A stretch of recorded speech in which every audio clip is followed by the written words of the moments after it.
Do you know you can easily make chili pickle at home? You just need green chilies, and as you can see we have already added 1.5 teaspoon of coriander powder.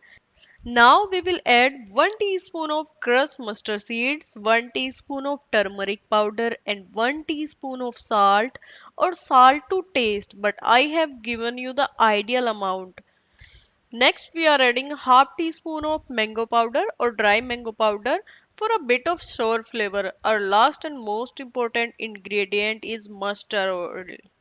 Without mustard oil, you cannot achieve the traditional taste of pickle or get the special flavor of the pickle.